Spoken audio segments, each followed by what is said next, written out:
स्वागत है आपका अपने YouTube channel Skies Preparation Hub पर।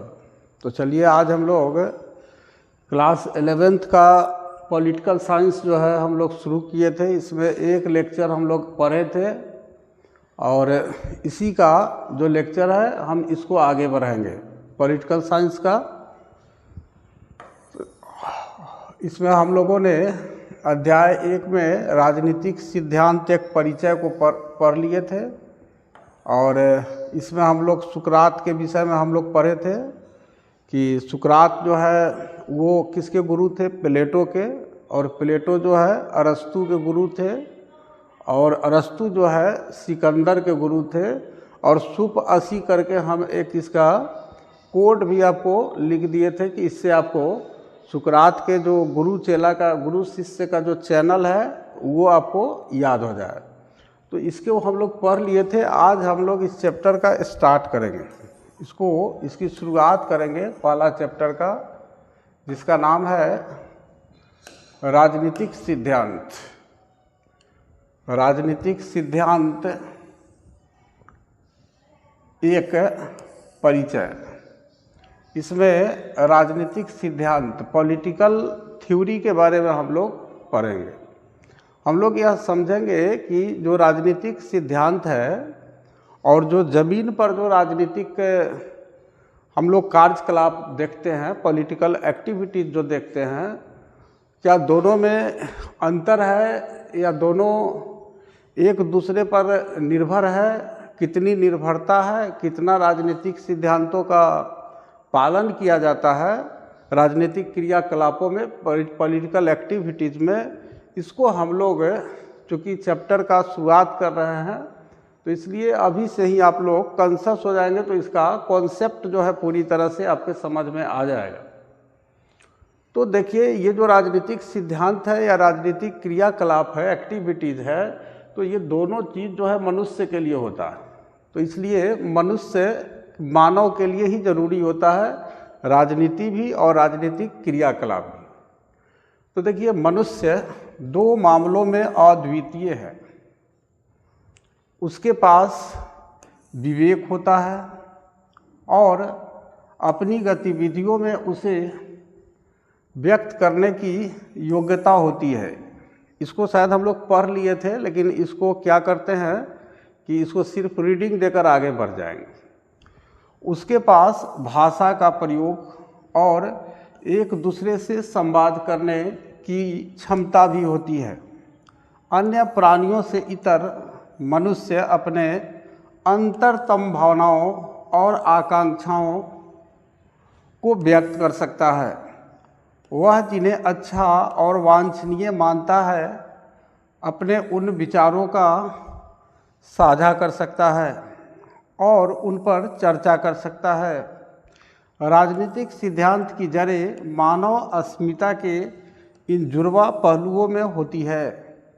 यह कुछ खास बुनियादी प्रश्नों का विश्लेषण करता है, जैसे समाज को कैसे संगठित होना चाहिए, हमें सरकार की ज़रूरत क्यों है, सरकार का सर्वश्रेष्ठ रूप कौन सा है, क्या कानून हमारी आज़ादी को सीमित करता है, राज सत्ता की अपनी नागरिकों के प्रति क्या देनदारी होती है, नागरिकों के रूप में एक दूसरों के प्रति हमारी क्या देनदारी होती है।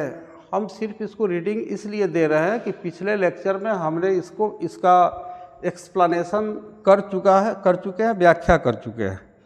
आगे बढ़ते हैं, इसको देखते हैं और जितना पढ़ा दिया उतना ही का रीडिंग देंगे, फिर आगे बढ़ेंगे हम लोग। राजनीतिक सिद्धांत इस तरह के प्रश्नों की पड़ताल करता है और राजनीतिक जीवन को अनुप्राणित करने वाले स्वतंत्रता, समानता और न्याय जैसे मूल्यों के बारे में सुव्यवस्थित रूप से विचार करता है। यह इनके और अन्य संबद्ध अवधारणाओं के अर्थ और महत्व की व्याख्या करता है। यह अतीत और वर्तमान के कुछ प्रमुख राजनीतिक चिंतकों को केंद्र में रखकर इन अवधारणाओं की मौजूदा परिभाषाओं को स्पष्ट करता है। यह विद्यालय, दुकान, बस, ट्रेन या सरकारी कार्यालय जैसी दैनिक जीवन से जुड़ी संस्थाओं में स्वतंत्रता या समानता के विस्तार की वास्तविकता की परख भी करता है और आगे जाकर यह देखता है कि वर्तमान परिभाषाएं कितनी उपयुक्त हैं और कैसे वर्तमान संस्थाओं, सरकार, नौकरशाही और नीतियों के अनुपालन को अधिक लोकतांत्रिक बनाने के लिए उनका परिमार्जन किया जाए। राजनीतिक सिद्धांत का उद्देश्य नागरिकों को राजनीतिक प्रश्नों के बारे में तर्क संगत ढंग से सोचने और सामयिक राजनीतिक घटनाओं को सही तरीके से आंकने का प्रशिक्षण देना है। इस अध्याय में हम परखेंगे कि राजनीति और राजनीतिक सिद्धांत का अर्थ क्या है और हमें इसका अध्ययन क्यों करना चाहिए। तो चलिए, यहाँ तक हम लोग पढ़ लिए थे और अब हम लोग आगे जो है इस चैप्टर का हम शुरुआत करेंगे। तो देखिए, यहाँ पर वाद विवाद, संवाद, राजनीति क्या है, यहाँ एक हेडिंग दिया है। इसमें से हमें राजनीति क्या है इस हेडिंग को हम लोग क्लियर करेंगे। ये हमारा जो है 1.1 जो टॉपिक है, राजनीति क्या है, what is politics, what is politics, राजनीति क्या है। अब हम लोग अलर्ट हो जाएंगे यहाँ से, चूँकि पहला जो आपका टर्म आ रहा है पॉलिटिकल साइंस में क्लास 11th के NCERT में, वो टर्म है आपका राजनीति क्या है। तो इसको मूल रूप से इसी वर्ड को समझना है आपके लिए जो परीक्षोपयोगी होगा। आपने देखा होगा कि लोग राजनीति के बारे में अलग अलग राय रखते हैं। अब देखिए कैसे कैसे राय रखते हैं लोग। राजनेता और चुनाव लड़ने वाले लोग अथवा राजनीतिक पदाधिकारी कह सकते हैं कि राजनीति एक प्रकार की जन सेवा है। अब देखिए कौन लोग इसे जन सेवा कहते हैं। राजनीति को कौन कौन से लोग हैं जो जन सेवा कहते हैं, यानी जनता की सेवा कहते हैं। राजनीति को जन सेवा कहने वाले लोगों पर गौर कीजिए। राजनीति को जन सेवा, राजनीति को जन सेवा यानी जनता की सेवा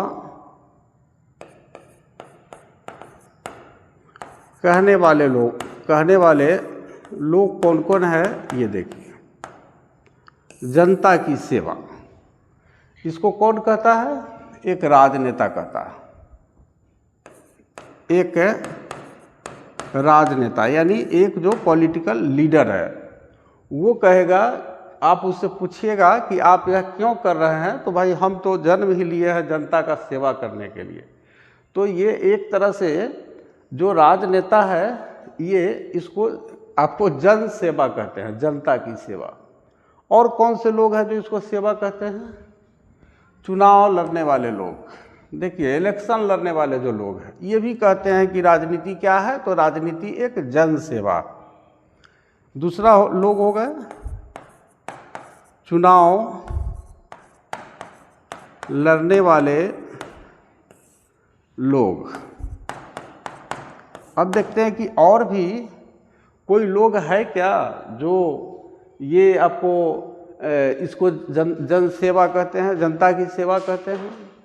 तो तीसरे लोग हैं राजनीतिक अधिकारी, पदाधिकारी।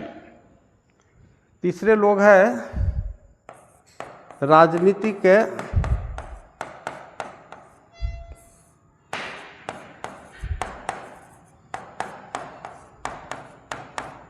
पदाधिकारी। अब आपको यह बात तो समझ में आया होगा कि भाई राजनेता तो हम समझ रहे हैं जो किसी पार्टी विशेष का लीडर होता है और उस पार्टी से बहुत सारे व्यक्ति चुनाव लड़ने वाले लोग होते हैं, तो चुनाव लड़ने वाले लोग भी हम समझ गए। लेकिन ये राजनीतिक पदाधिकारी कौन होते हैं, तो देखिए राजनीतिक पदाधिकारी का अगर गौर कीजिएगा तो इसमें क्या क्या आता है। देखिए जैसे किसी पार्टी को हम ले लेते हैं, कोई पार्टी हम यहाँ पर लेते हैं, जैसे कोई यहाँ पार्टी ही हम नाम लिख देते हैं। आज का समय ख़राब है, हम लोग टीचर हैं और हम लोग अगर किसी पार्टी का स्पेशल नाम ले करके या यहाँ अगर इसको समझाने का प्रयास करेंगे तो पता चलेगा कि भाई हमारे ही पार्टी को ट्रोल कर रहा है या कुछ बोल रहा है। तो ये पार्टी हम ले लेते हैं, कोई भी पॉलिटिकल पार्टी ले लीजिए। यहाँ पर देश में कई जो है आपको नेशनल पार्टी है और कुछ रीजनल पार्टी भी है, क्षेत्रीय पार्टियाँ भी है और आपको राष्ट्रीय पार्टी भी है। तो इस पार्टी में देखिएगा तो पहले ऊपर क्या होता है, तो एक राष्ट्रीय अध्यक्ष होता है, राष्ट्रीय अध्यक्ष होता है। अब ये राष्ट्रीय अध्यक्ष क्या है, तो ये राजनीतिक पदाधिकारी है। अब और क्या होते हैं, राष्ट्रीय महासचिव हो गया,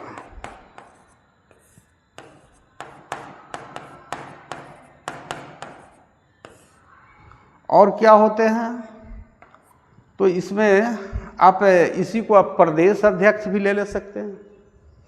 प्रदेश अध्यक्ष, जिला अध्यक्ष, ब्लॉक में आइएगा तो प्रखंड अध्यक्ष, प्रखंड महासचिव। तो ये जो किसी किसी पार्टी में देखिएगा आप जो कुछ नेता लोग होते हैं आपके लोकल लेवल पर, तो वो लोग जो है उसी में से कोई पंचायत अध्यक्ष होता है किसी पार्टी का, तो किसी पार्टी का आपको महासचिव रहता है, किसी पार्टी का कोषाध्यक्ष रहता है, किसी पार्टी का आपको उपाध्यक्ष रहता है। और ये सारे लोग जो होते हैं ना, इन्हीं को राजनीतिक पदाधिकारी कहा जाता है, पॉलिटिकल ऑफिसर होते हैं ये।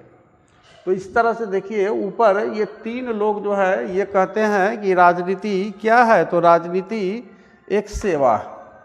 कौन कौन से लोग हैं, एक नंबर में आपने देखा राजनेता, दूसरे नंबर में आपने देखा चुनाव लड़ने वाले लोग, तीसरे नंबर में आपने देखा राजनीतिक पदाधिकारी। अब ये राजनीतिक पदाधिकारी क्या होता है, इसको हमने यहाँ पर इस राजनीतिक पदाधिकारी पॉलिटिकल ऑफिसर के कॉन्सेप्ट को हमने आपके नज़दीक क्लियर कर दिया। तो इस तरह से आपने इसको ठीक तरह से आप गौर से इसको देखिएगा, राजनेता, चुनाव लड़ने वाले लोग, राजनीतिक पदाधिकारी। ये लोग क्या कहते हैं कि राजनीति के एक प्रकार की राजनीति क्या है, सेवा है, जन सेवा है, जनता की सेवा है। और लोग क्या कहते हैं, देखिए राजनीति से जुड़े अन्य लोग राजनीति को दाव पेच से जोड़ते हैं। दाव पेच भी आ गया इसमें। एक तो आया आपको जन सेवा, कुछ लोग इसको जन सेवा कहें, कुछ लोगों ने इसका नाम क्या दिया, दाव पेच दिया। दाव पेच को भी कुछ लोग राजनीति कहता है। तथा आवश्यकताओं और महत्वाकांक्षाओं को पूरा करने के कुचक्र में लगे रहते हैं। कुचक्र यानी कुचक्र का मतलब है गलत तरीकों में लगे रहते हैं, दाव पेच में लगे रहते हैं कि हम अपने आवश्यकता को और अपनी जो महत्वाकांक्षा है इसको हम कैसे पूरा कर लें। तो दूसरे प्रकार के लोग हो गए। एक कहे, ये तीन लोग का हम नाम यहाँ आपको दिखाए, ये लोग कहे कि नहीं भाई ये तो जनता का सेवा कर रहे हैं, और कुछ लोग कहते हैं कि नहीं ये दाव पेच। अब और लोग क्या कहते हैं, कई अन्य के लिए राजनीति वही है जो राजनेता करते हैं। कुछ लोग कहते हैं कि भाई जो ऊपर का लीडर है, जो क्रियाकलाप करता है, वही राजनीति। अगर वे राजनेताओं को दल बदल करते, देखिए झूठे वायदे करते और बढ़े चढ़े दावे करते, विभिन्न तबकों से देखिए क्या क्या कर रहे हैं। अगर वे राजनेताओं को, कौन लोग, जो ये लोग मानते हैं कि भाई हमारे राजनेता जो क्रियाकलाप कर रहे हैं वही राजनीति है, तो वैसे लोग अगर वे राजनेताओं को देखेंगे कि ये दल बदल कर रहे हैं, झूठे वायदे कर रहे हैं जनता से, बढ़े चढ़े दावे कर रहे हैं, उसके बाद और क्या कर रहे हैं ये देखिए, और इनका एक्टिविटी देखिए।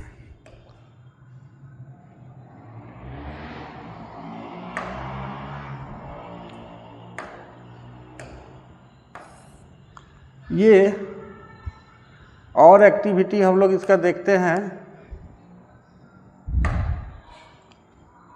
ये वाला आपको जब तक इस पर कहीं कुछ बैठा हुआ रहेगा तब तक ये आगे नहीं बढ़ेगा। देखिए हटाओ तो ये बढ़ गया आगे। अब हम लोग देखिए है आगे देखते हैं इसको।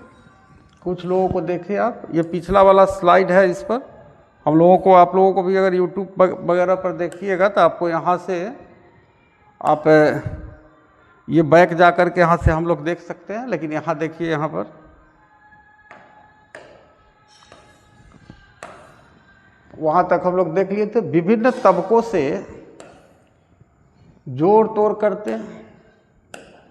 यहाँ क्या लिखा हुआ था? विभिन्न तबकों, विभिन्न तबकों, विभिन्न लिखा हुआ है। इसको ठीक करना होगा।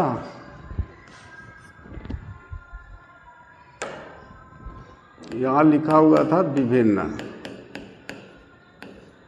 तो विभिन्न तबकों से जोड़ तोड़ करते। पहले आया था क्या? दल बदल करते, झूठे वायदे करते। उसके बाद झूठे वायदे करने के बाद आया कई तरह के तबकों, जातियों से जोड़ तोड़ करते। उसके बाद निजी या सामूहिक स्वार्थों में निष्ठुरता से रत, यानी निष्ठुर होकर के। निष्ठुर का मतलब हो गया कि आप उसको मतलब क्या कह सकते हैं, जैसे उसको आप इस निष्ठुर के लिए, निष्ठुर का अर्थ आप किस तरह से समझिएगा? निष्ठुर का मतलब होता है कि जिस पर ये फर्क नहीं पड़े कि हाँ उसके इज्जत प्रतिष्ठा पर कोई असर पड़ रहा है कि नहीं, तो वैसे लोगों को निष्ठुर कहा जाता है।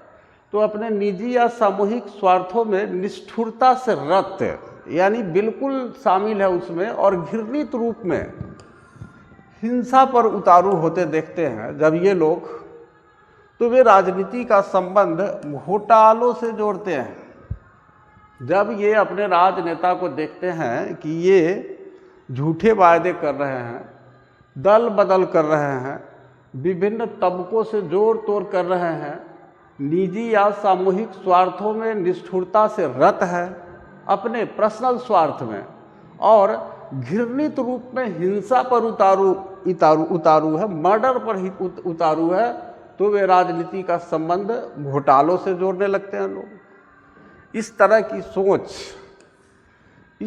सोच इतनी प्रचलित है कि जीवन के विभिन्न क्षेत्रों में जब हम हर संभव तरीके से अपने स्वार्थ को साधने में लगे लोगों को देखते हैं तो हम कहते हैं कि वे राजनीति कर रहे हैं। देखिए इस तरह की सोच इतनी प्रचलित है। देखिए कितना फेमस है, बिल्कुल निर्लज्ज बन के, निष्ठुर बन के, यहाँ तक कि किसी का जान भी चला जाए फिर भी हमें अपना निजी और हमारा साथ देने वाले जो लोग हैं उनके स्वार्थ पूरा होना चाहिए, सामूहिक स्वार्थ की पूर्ति होनी चाहिए। ये जब स्थिति देखते हैं तो उनके साथ रहने वाले लोग क्या कहते हैं कि ये घोटाला कर रहा है, ये घोटालों से उसका संबंध जोड़ देते हैं तब राजनीति का। और इस तरह की सोच इतनी प्रचलित है आज के समय में, आप देख सकते हैं दुनिया के दूसरे देशों में ही है, और अपने यहाँ तो 140 करोड़ से अधिक आबादी वाला देश है, तो अपने यहाँ तो है ही। तो इतनी प्रचलित है कि जीवन के विभिन्न क्षेत्रों में, आप ऐसा नहीं है कि राजनीति के क्षेत्र में ही आप चले जाइए, आप व्यवसाय के क्षेत्र में चले जाइए।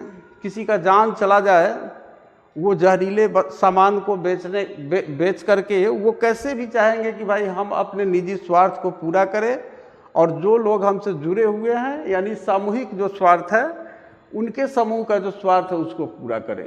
आप शिक्षा के क्षेत्र में भी देख सकते हैं, बहुत लोग इसको एकदम मार्केटिंग कर रहा है, मार्केट बना दिए हुए।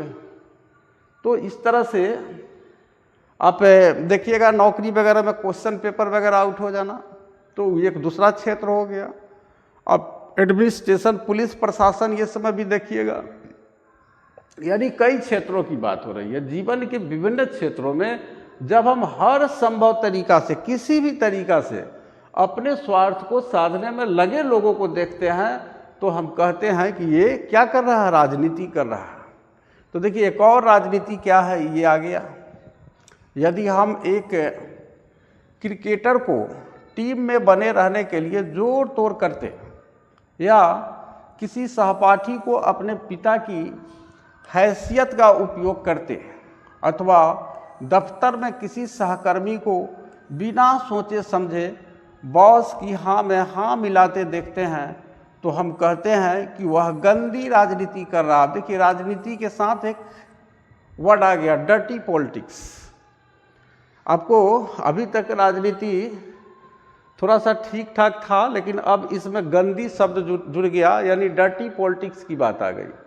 तो कौन कौन चीज़ में हम कहते हैं कि ये गंदी राजनीति कर रहा है? तो पहला काम है कि जैसे मान लीजिए कि कोई क्रिकेट टीम है, जैसे इंडिया का ही क्रिकेट टीम है, और उसी टीम में कोई बने रहने के लिए जोड़ तोड़ करता है।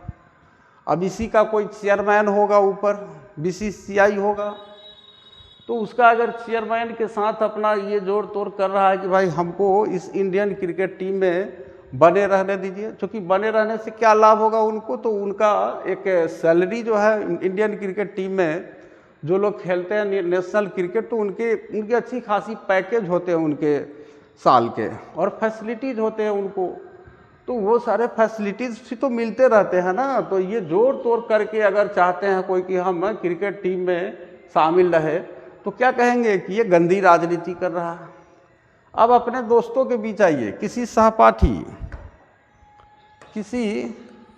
सहपाठी को अपने पिता की हैसियत का उपयोग करते देखते हैं। आप ही को इसके साथ कोई आपका मित्र पढ़ता है और आपको धमकी देता है कि अरे तुम क्या हो, मुझे जानते नहीं हो कि मेरे पापा क्या है, मेरे पिता की हैसियत क्या है। इसका उपयोग कर रहा है वह जगह जगह पर, आपके बीच में कर रहा है, विद्यालय में पढ़ रहा है तो वहाँ पर किसी टीचर के साथ कर रहा है, किसी ऑफिसर के पास जा रहा है तो वहाँ अपने पिता की हैसियत को दिखा रहा है। तो ये क्या है? ये भी एक गंदी राजनीति है। अथवा दफ्तर में किसी सहकर्मी, आप दफ्तर में जाएंगे ऑफिस में, तो उसमें काम करने वाले जितने भी स्टाफ होते हैं उन्हीं को दफ्तर के ऑफिस के सहकर्मी कहा जाता है, सभी स्टाफ को। तो उसको देखिएगा कि बिना सोचे समझे उसके जो बॉस है उसके हर बात में, सही और गलत हर बात में हाँ मिलाता है, तब हम कहते हैं कि गंदी राजनीति कर रहा है। तो इस तरह से राजनीति के बाद उसमें अभी हम लोग एक गंदी राजनीति शब्द जोड़ दिए। अब आगे चलते हैं हम लोगों को पॉलिटिकल साइंस का जो सिद्धांत है उसको मूल रूप से समझना है, और प्रैक्टिकली ज़मीन पर क्या हो रहा है दोनों का हमें तुलनात्मक अध्ययन करना है। एक हम कह सकते हैं कि कंपैरेटिव है स्टडी इसका हमको करना है, और तभी जाकर के इसका कॉन्सेप्ट समझेंगे, और कॉन्सेप्ट समझेंगे तो आप कैसे भी प्रश्न का बड़े आराम से उत्तर दे देंगे। अगला देखिए, स्वार्थपरकता के ऐसे धंधों से मोह भंग होने पर हम राजनीति से हताश हो जाते हैं। जब हम देखते हैं कि स्वार्थपरकता यानी स्वार्थ को पूरा करने के जो ये धंधे हैं, इससे जब हमारा मोह भंग हो जाता है तब हम क्या करते हैं? इस राजनीति से हताश हो जाते हैं कि नहीं भाई ये बड़ी गंदी चीज़ है, इससे हमें अलग रहना चाहिए। अब कहने लगते हैं मुझे राजनीति में रुचि नहीं है, मैं राजनीति से दूर रहता हूँ। ये भी आप लोग कहते हैं कि तुम बहुत गंदी राजनीति करते हो, मुझे राजनीति में कोई रुचि नहीं है, I have not any interest in politics. या आप कहते हैं कि मैं राजनीति से दूर रहता हूँ। तो ये दो बात जो है आप कहने लगते हैं। केवल साधारण लोग ही राजनीति से निराश नहीं है। साधारण लोग यानी आम लोगों की बात हो रही है, वही लोग सिर्फ डिसअपॉइंट नहीं है राजनीति से, वही लोग सिर्फ निराश नहीं है, बल्कि इससे लाभान्वित होने वाले और विभिन्न राजनीतिक दलों को चंदा देने वाले व्यवसायी और उद्यमी भी अपनी मुसीबतों के लिए आए दिन राजनीति को कोसते रहते हैं। देखिए, अब तो आप ऊपर देखे थे राजनेता, उसके बाद राजनीतिक पदाधिकारी देखे थे पॉलिटिकल ऑफिसर्स, तो उन लोग में तो जो आपने देखा वो ऊपर पढ़ा ही, लेकिन अभी साधारण लोग, आम लोग ही राजनीति से निराश नहीं होते हैं, और भी लोग निराश होते हैं। कौन लोग? इससे लाभान्वित होने वाले लोग निराश होते हैं, यानी इससे जिनको लाभ हो रहा है। जब ये अपने साथ देखते हैं कि भेदभाव हो रहा है तो ये लोग भी निराश होते हैं। और क्या होते हैं, बहुत सारे राजनीतिक दल को कुछ लोग चंदा देते हैं, कुछ बिजनेसमैन लोग, व्यवसायी लोग। जब इनकी जो मांग है ये जब पूरी नहीं होती है या इनकी आवश्यकताओं के अनुरूप अगर वह दल, राजनीतिक दल जिसको ये व्यवसायी चंदा दे रहे हैं, अगर वो खरा नहीं उतरता है इनके मुताबिक, तो फिर ये भी निराश हो जाते हैं। और उद्यमी, इंडस्ट्रियलिस्ट, जैसे आज के समय में आप अडानी, अंबानी, टाटा, ये सबको आप देख रहे हैं जो बड़े बड़े उद्यमी हैं, तो ये लोग भी क्या करते हैं कि अपने, इनके पास भी कभी कभी मुसीबतें आ जाती है, ऐसे लोगों से ये चंदा भी ले लेते हैं और फिर इनके लिए मुसीबत भी खड़ा कर देते हैं। तो इसके वजह से ये क्या होते हैं, ये लोग भी निराश हो जाते हैं और आए दिन वे राजनीति को कोसते रहते हैं, पॉलिटिक्स को, कि ये भाई ये बहुत घटिया चीज़ है। तो चलिए इतना देखें हमने राजनीति क्या है। इसमें मूल रूप से आपको पहला वाला लाइन याद रखना है आपका टर्म, कि हम लोग पढ़ रहे हैं राजनीति क्या है, इसी टॉपिक को पढ़ रहे हैं। और लास्ट में आपके दिमाग में कंक्लूजन आना चाहिए, क्योंकि पूरा जितना पढ़ रहे हैं उसका जो सारांश होगा, समरी होगा, वो 2-3-4 लाइन का होगा, ऐसा नहीं है कि इतना सारा लाइन का होगा। तो इसलिए कॉन्सेप्ट आपको खुद लिखने आना चाहिए जब ये समाप्त हो जाए। तो आगे देखिए,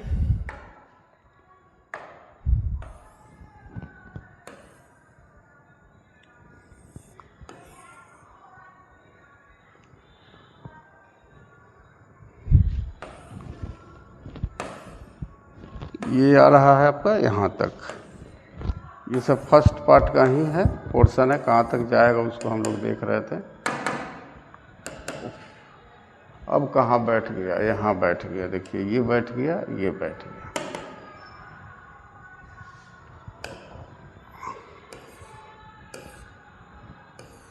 यहाँ हम लोग आ गए, इसको देख लेते हैं। आपको तुरंत राजनीति से संन्यास ले लेना चाहिए।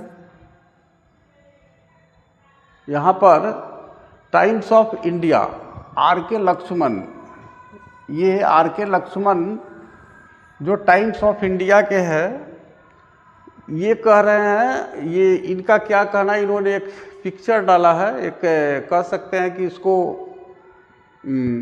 एक तरह से कह सकते हैं ये आपको कार्टून टाइप का बना है कि आपको तुरंत राजनीति से संन्यास ले लेना चाहिए। आपके काम काज का इस पर बुरा प्रभाव पड़ रहा है। वह सोचता है कि वह झूठ और धोखाधड़ी से काम चला सकता है। आपको तुरंत राजनीति से संन्यास ले लेना चाहिए। आपके काम काज का इस पर बुरा प्रभाव पड़ रहा है। किसके? देखिए, एक माँ जो है अपने बच्चे को, देखिए कार्टून बनाए हुए हैं आर.के. लक्ष्मण, और ये टाइम्स ऑफ इंडिया में जो कार्टून छपा है राजनीति को लेकर के, वही कार्टून आप देख रहे हैं कि ये माँ जो है अपने बच्चे को लेकर के अपने पति के पास जाती है, यानी अपने इस बच्चे के पिता के पास जाती है और क्या कहती है कि आपको तुरंत राजनीति से संन्यास ले लेना चाहिए। क्यों? आपके जो काम काज है इसका इस पर बुरा प्रभाव पड़ रहा है, इस बच्चे पर। वह सोचता है कि वह झूठ और धोखाधड़ी से काम चला सकता है, क्योंकि ये जो नेताजी है ये झूठ बोल करके और धोखाधड़ी करके अपना काम निकाल रहे हैं, और ये चीज़ इनका बेटा देख रहा है, और इसलिए माँ जो है इसका इस बच्चे को ले जा करके यहाँ ले जा रही है। देखिए किस तरह से कार्टून बना करके और राजनीति को दिखाया गया है कि किस तरह से आज के समय में राजनीति हो रही है। तो आगे चलते हैं हम लोग। यहाँ तक तो हताश तक तो हम लोग पढ़ लिए थे कि भाई ये लोग कोसते हैं। आगे देखिए, सिनेमा के कलाकार भी अक्सर राजनीति की बुराई करते हैं।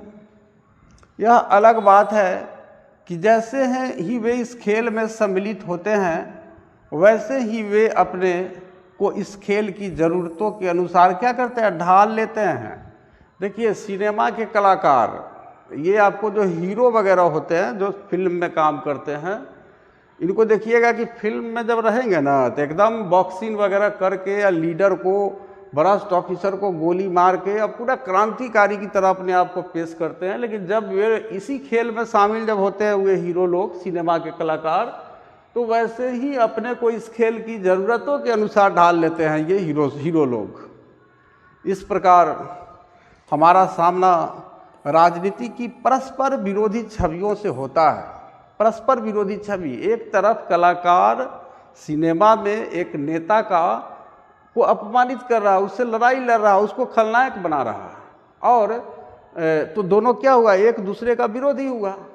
और ये परस्पर विरोधी छवि यहाँ पर हमें देखने को मिलती है, एक दूसरे का विरोधी, और वही फिर वहाँ जाने के बाद अपने को ढाल लेता है उसी के अनुसार। तो क्या राजनीति अवांछनीय गतिविधि है, बेकार गतिविधि है क्या पॉलिटिक्स, जिससे हमें अलग रहना चाहिए और पीछा छुड़ाना चाहिए? ये आप लोगों को सोचना कि क्या राजनीति अवांछनीय है, बेकार की एक्टिविटी है जिससे हमें अलग रहना चाहिए और पीछा छुड़ा लेना चाहिए, या यह इतनी उपयोगी गतिविधि है कि बेहतर दुनिया बनाने के लिए हमें इसमें निश्चित ही शामिल होना चाहिए? तो इस दोनों में से आपको तय करना कि अगर ये अवांछनीय गतिविधि है, आपके दिमाग में आएगा कि किसी के दिमाग में आता है कि भाई ये सब अवांछनीय गतिविधि है, यानी कह सकते हैं कि यूजलेस एक्टिविटी इसको बोल सकते हैं, मतलब बेकार की गतिविधि है, बेकार का काम है, तो इससे हमें अलग रहना चाहिए, पीछा छुड़ा लेना चाहिए, या इतनी उपयोगी है, इम्पॉर्टेंट एक्टिविटी है। एक पक्ष ये भी है, ये आपको सोचना कि हम इससे बेहतर दुनिया बना सकते हैं और हमें इसमें निश्चित ही शामिल होना चाहिए। तो इस दोनों में से आप क्या सोचते हैं? आप अपने मन की बात सोच करके आप अपने इमोशन के हिसाब से आपको डिसीजन लेना चाहिए। आगे देखिए,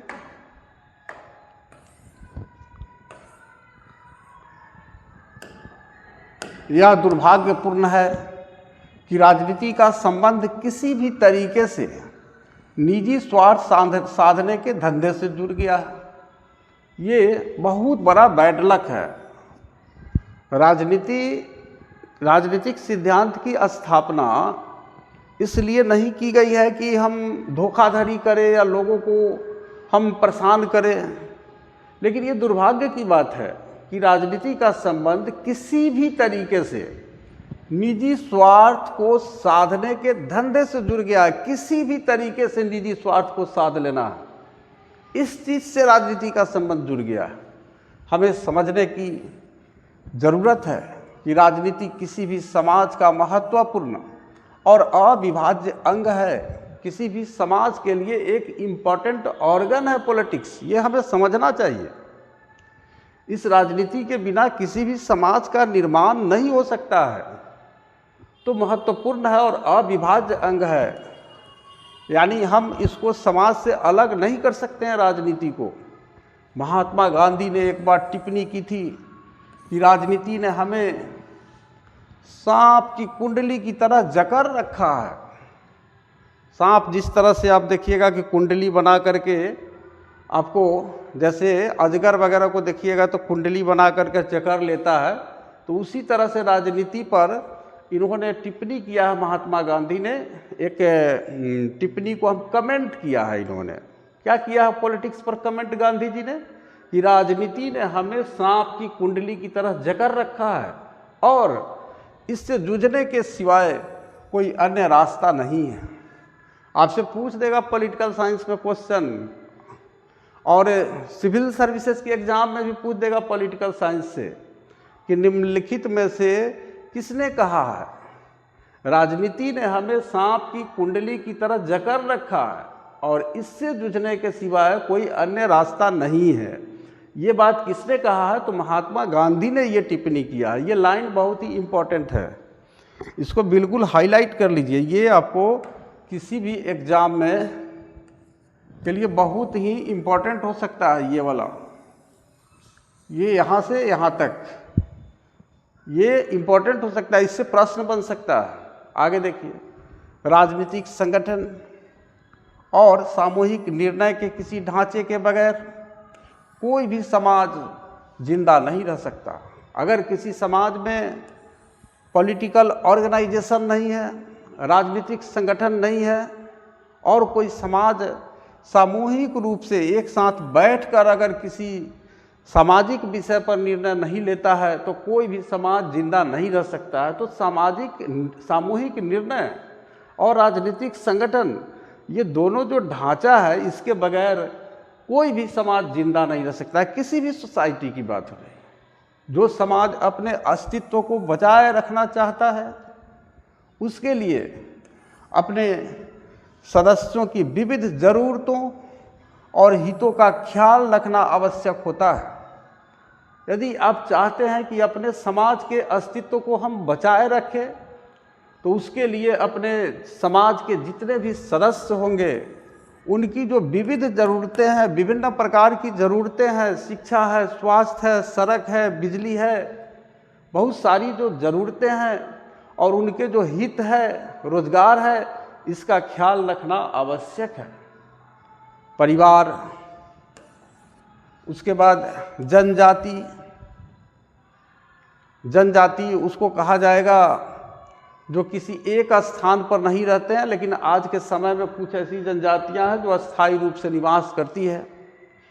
और आर्थिक संस्थाओं, इकोनॉमिक जो इंस्टीट्यूशंस है, आर्थिक संस्थाएं हैं जहां से आप अर्थ कमाते हैं, पैसे कमाते हैं, तो परिवार हो गया, जनजाति हो गया और आर्थिक संस्थाएं हो गया, जैसी अनेक सामाजिक संस्थाएं लोगों की ज़रूरतों और आकांक्षाओं को पूरा करने में सहायता करने के लिए पनपी है। अब जो परिवार है, जनजाति है और जो आर्थिक संस्था है, परिवार भी क्या है? एक सामाजिक संस्था है, जनजाति भी एक सामाजिक संस्था है और यहाँ आर्थिक संस्था की बात हो रही है जहाँ से हम धनोपार्जन करते हैं, जैसे इंडस्ट्रीज वगैरह हो गए, उद्योग वगैरह हो गए और व्यापार से जुड़े हुए कुछ जो आपको कह सकते हैं कि व्यापार से संबंधित जो क्षेत्र है, तो परिवार, जनजाति और आर्थिक जो संस्था है, ऐसी अनेक सामाजिक संस्थाएं लोगों की ज़रूरतों और लोगों की जो ज़रूरत और उसकी जो आकांक्षा है, उनकी जो इच्छा है अंदर की, उसको पूरा करने में सहायता करने के लिए ये पनपी है। ऐसी संस्थाएं हमें साथ रहने के उपाय खोजने और एक दूसरे के प्रति अपने कर्तव्यों को कबूलने में मदद करती है। अब ये सब संस्थाएं कैसी है? जनजाति है। एक जनजाति में रहने वाले जो लोग होते हैं उनको क्या चाहिए? एक साथ रहने का उपाय वो खोजते हैं। एक दूसरे के प्रति, इस जनजाति में एक दूसरे के प्रति जो अपने कर्तव्य है उसको भी कबूलने में मदद करती है ये जो संस्थाएं हैं। आर्थिक संस्थाओं के साथ भी यही होता है कि उस संस्थाओं में काम करने वाले जितने भी लोग हैं वह एक दूसरे के कर्तव्यों को कबूलने में मदद करते हैं। परिवार के सदस्य भी एक दूसरे के प्रति अपने कर्तव्यों को कबूलने में मदद करती है। इसलिए कितना इम्पोर्टेंट है ये संस्था। इन संस्थाओं के साथ सरकारें भी महत्वपूर्ण भूमिका निभाती है। सरकारें कैसे बनती है?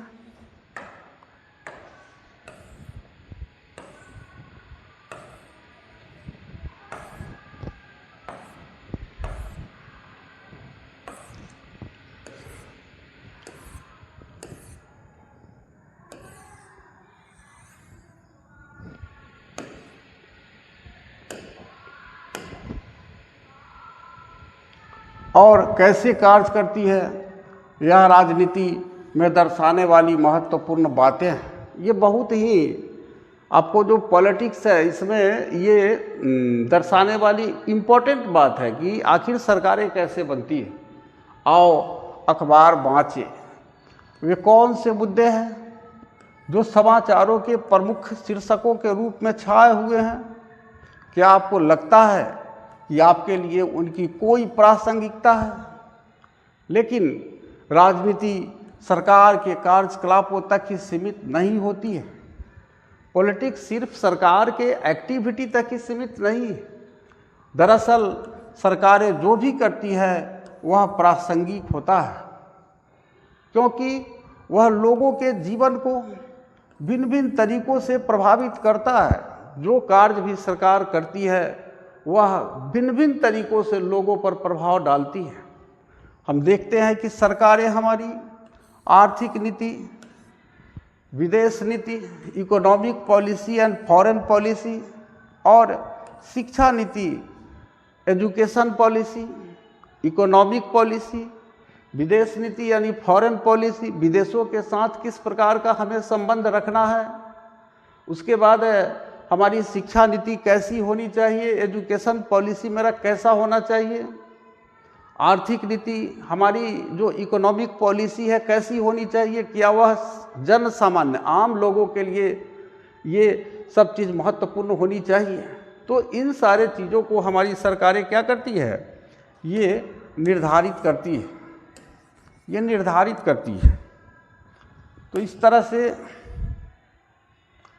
निर्धारित करती है, ये नीतियाँ लोगों के जीवन को उन्नत करने में सहायता कर सकती है। अगर हमारे सरकार की आर्थिक नीति अच्छी होगी, विदेश नीति अच्छी होगी और शिक्षा नीति अच्छी होगी, तो ये जो नीतियाँ हैं ये लोगों के जीवन को उन्नत करने में सहायता कर सकती है, ये आपको हेल्प कर सकती है। लेकिन एक अकुशल और भ्रष्ट सरकार लोगों के जीवन और सुरक्षा को संकट में डाल सकती है। लेकिन अगर एक अकुशल सरकार है, एक अच्छी सरकार नहीं है, एक भ्रष्ट सरकार है जो भ्रष्टाचार में डूबा हुआ है, तो ऐसे सरकार लोगों के जो जीवन है, उनका जो लाइफ है और उनका जो सेफ्टी है, सुरक्षा है, दोनों को संकट में डाल सकती है। अगर सत्तारूढ़ सरकार जातीय और सांप्रदायिक संघर्ष को हवा देती है तो बाजार और स्कूल बंद हो जाते हैं। अगर कोई सरकार, सत्तारूढ़ सरकार यानी जो सत्ता में बैठा हुआ सरकार है, वह किसी जाति विशेष को हवा देता है, सांप्रदायिक संघर्ष यानी धार्मिक आधार पर लड़ाई को हवा देता है, तो हमारे बाजारें बंद हो जाती है, स्कूलें बंद हो जाती है। इससे हमारा जीवन अस्त व्यस्त हो जाता है। हम अत्यंत ज़रूरी चीज़ें भी नहीं खरीद सकते, बीमार लोग अस्पताल नहीं पहुंच सकते। आप लोग देखते हैं जब बाज़ार बंद हो जाती है, जब राइट्स उखड़ जाते हैं, सांप्रदायिक दंगे हो जाते हैं या जातीय संघर्ष हो जाते हैं, तो फिर स्कूल और बाज़ार सभी बंद हो जाते हैं और ज़रूरी चीज़ें लोग नहीं खरीद सकते, बीमार लोग अस्पताल नहीं जा सकते, स्कूल की समय सारणी भी प्रभावित होती है, स्कूल का टाइम टेबल भी चेंज हो जाता है, पाठ्यक्रम पूरा नहीं हो पाता, जो सिलेबस है वो भी कंप्लीट हमारे नहीं हो पाते और हमें परीक्षा के लिए अतिरिक्त कोचिंग, एक्स्ट्रा जो हमें कोचिंग है और उसके लिए अतिरिक्त ट्यूशन फीस चुकानी पड़ती है। दूसरी ओर सरकार अगर साक्षरता, लिटरेसी और रोज़गार बढ़ाने की नीतियाँ बनाती है तो हमें अच्छे स्कूल में जाने और बेहतर रोज़गार पाने के अवसर मिल सकते हैं। तो ये जो सरकार की आर्थिक, शैक्षणिक और विदेश जो नीतियां हैं, ये हमारे जीवन को प्रभावित करती है।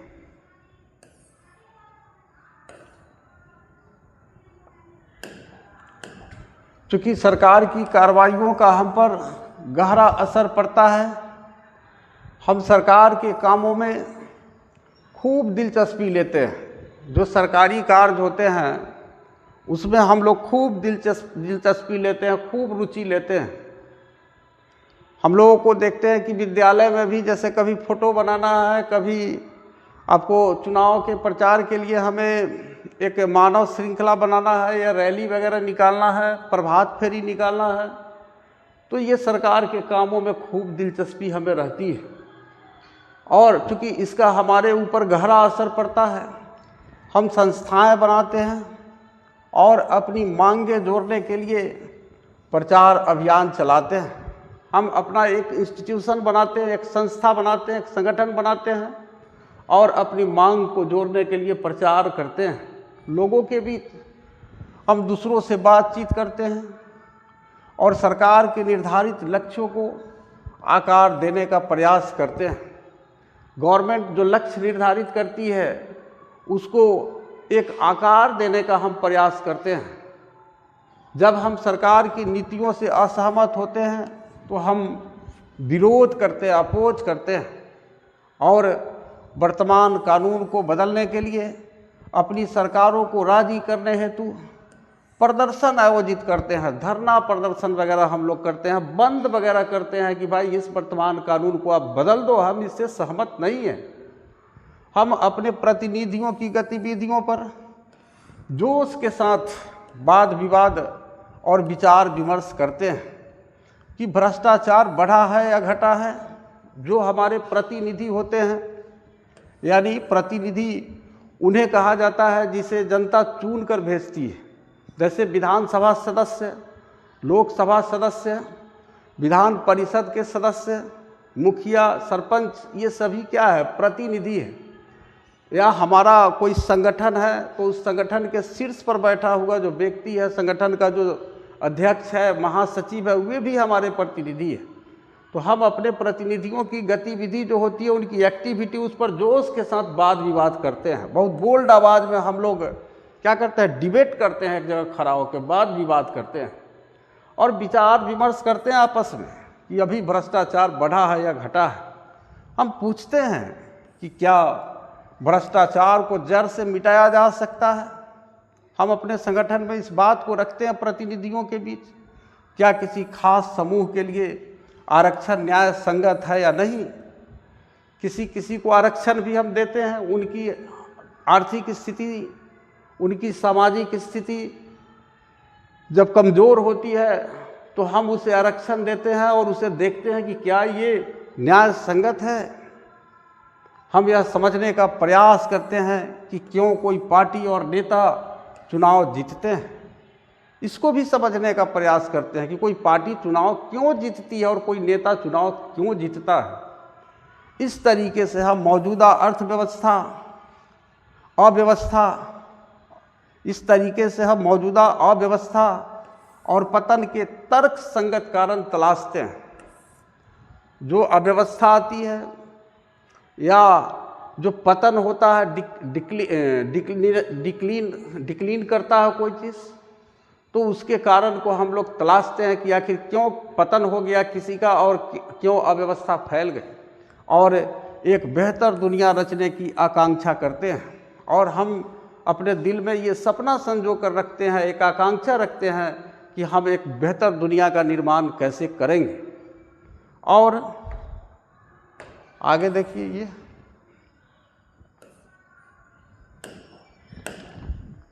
निष्कर्ष यह है कि राजनीति का जन्म इस तथ्य से होता है कि हमारे और हमारे समाज के लिए क्या उचित एवं वांछनीय है और क्या नहीं। राजनीति का जन्म किस लिए होता है? हमारे समाज के लिए क्या वांछनीय है और क्या नहीं। वांछनीय मतलब क्या जरूरी है और क्या जरूरी नहीं है। इसी समाज की ज़रूरत के लिए राजनीति का जन्म होता है। इस बारे में हमारी दृष्टि अलग अलग होती है। इसमें समाज में चलने वाली बहुविध वार्ताएं शामिल हैं। विभिन्न प्रकार की वार्ताएं चलती है समाज में, जिनके माध्यम से सामूहिक निर्णय किए जाते हैं। एक स्तर से इन वार्ताओं में सरकारों के जो कार्य हैं और इन कार्यों का जनता से जुड़ा होना शामिल है। आओ कुछ करके सीखे। राजनीति हमारे दैनिक जीवन पर किस तरह असर डालती है। अपने जीवन की एक दिन की घटनाओं का विश्लेषण कीजिए। एक दिन आपके जीवन में जो घटना घट रही है, सिंगल डेज का, उसका आप एनालिसिस कीजिए। तो इस तरह से आगे हम ये लाइन को क्लियर करके ये समाप्त हो जाएगा। तो ये होता है तो दूसरे स्तर से जनता का संघर्ष और उसके निर्णय लेने पर संघर्ष का प्रभाव। अब जनता आपस में क्या करती है? वार्ता करती है और उन सामूहिक गतिविधियों में भाग लेती है जो सामाजिक विकास को बढ़ावा देने और सामान्य समस्याओं के समाधान में मदद करने के उद्देश्य से तैयार की गई होती है। जो सामान्य समस्या है, यानी जो कॉमन प्रॉब्लम है समाज का, सभी लोगों का जो प्रॉब्लम है, जैसे पानी या बिजली की समस्या, तो ये सामान्य जो समस्याएं हैं उसके समाधान में ये मदद करने के उद्देश्य से ये तैयार की गई होती है। तब कहा जा सकता है कि जनता राजनीति में संलग्न है। तो वाद विवाद, क्या विद्यार्थियों को राजनीति में भाग लेना चाहिए, ये वाद विवाद का एक विषय है। इस पर आप लोग जितनी घटनाएं राजनीतिक जीवन में होती है उससे आप जो है सीख ले सकते हैं। तो निष्कर्षतः हमारा जो टॉपिक था वो टॉपिक था कि राजनीति क्या है, राजनीति क्या है, इसी टॉपिक को हम लोग पढ़े हैं। तो मूल रूप से आपका पूरे टॉपिक का जो निष्कर्ष है इसको 2-3 लाइन में आप खुद लिख लीजिएगा कि समाज की सामाजिक ज़रूरतों को पूरा करने के उद्देश्य से जो क्रियाकलाप की जाती है उन्हें ही हम राजनीति कहते हैं। यानी समाज की ज़रूरतों को पूरा करने के लिए, समाज की ज़रूरतों को पूरा करने के लिए जो क्रियाकलाप किए जाते हैं उन्हें हम क्या कहते हैं, राजनीति कहते हैं। मूल रूप से यही चीज़ हुआ, लेकिन इसमें दोष और गुण बहुत सारे चीज़ों को हमने इसमें पढ़ा है। तो चलिए इसी के साथ आज हमारा पॉलिटिकल साइंस क्लास 11 का दूसरा लेक्चर समाप्त हुआ और हम लोग फिर आगे इसमें पढ़ेंगे। और आप लोगों से रिक्वेस्ट करेंगे कि आपका जो सब्सक्राइबर्स है वो बड़ा स्टॉप हो गया है, इसको क्या कीजिए कि थोड़ा सा इसको तेज़ी में अपने दोस्तों के बीच शेयर वगैरह करके और बढ़ाइए।